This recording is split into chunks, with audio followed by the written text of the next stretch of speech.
Kisah Abdullah bin Ubay. Abdullah bin Ubay adalah anak dari tokoh munafik, Abdullah bin Ubay, yang memeluk Islam dan menjadi salah satu sahabat pilihan yang sholih.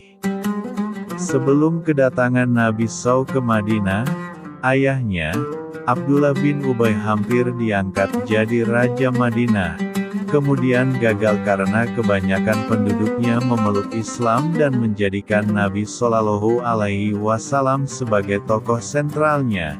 Karena itulah ia begitu membenci Nabi Shallallahu Alaihi Wasallam walau pada lahirnya ia beragama Islam juga.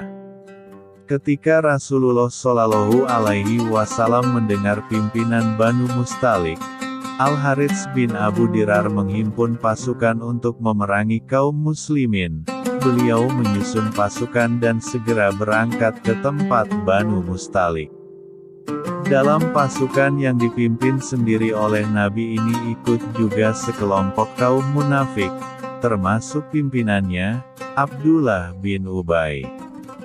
Setelah pertempuran usai dan dalam perjalanan kembali ke Madinah, Abdullah bin Ubay berkata pada kelompoknya, "Jika kita kembali ke Madinah, orang-orang yang terhormat akan mengusir orang-orang yang terhina."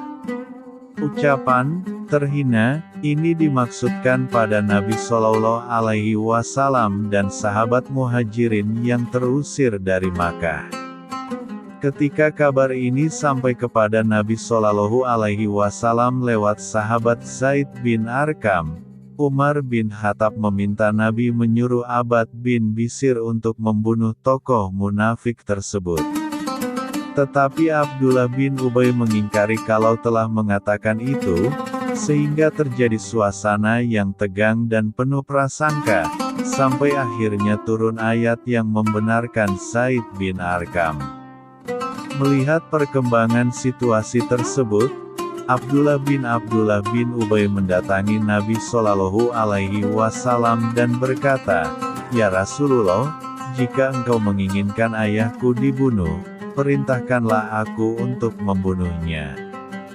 Karena kalau orang lain yang engkau perintahkan membunuh, aku khawatir aku tidak bisa bersabar untuk tidak menuntut balas atas kematiannya, yang karenanya aku akan masuk neraka. Semua orang Ansar tahu, aku adalah orang yang berbakti pada orang tuaku." Rasulullah Shallallahu Alaihi Wasallam menjawab, "Baiklah, berbaktilah kepada orang tuamu, ia tidak melihat darimu kecuali kebaikan." Tahulah Abdullah bahwa Rasulullah memaafkan ayahnya. Namun demikian, sebagai wujud kecintaan yang lebih besar kepada Allah dan Rasul-Nya daripada orang tuanya, Abdullah menghadang dengan pedang terhunus, dan melarang ayahnya masuk kota Madinah, kecuali jika Nabi Shallallahu Alaihi Wasallam telah mengizinkannya. Ketika mencoba memaksa, Abdullah menyerangnya dengan pedangnya itu sehingga ia mundur kembali. Dengan terpaksa ia mengirim utusan untuk meminta izin Rasulullah Shallallahu Alaihi Wasallam bagi tokoh munafik tersebut memasuki kota Madinah. Bagaimanapun juga, Abdullah adalah seorang anak yang sangat berbakti kepada ayahnya, dan itu telah lama terbentuk sebelum Islam memasuki kota Madinah.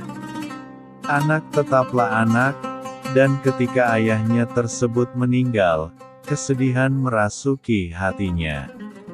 Ia tahu bahwa orang tuanya itu mungkin hanya pantas berada di neraka, namun demikian ia ingin menunjukkan bakti terakhirnya.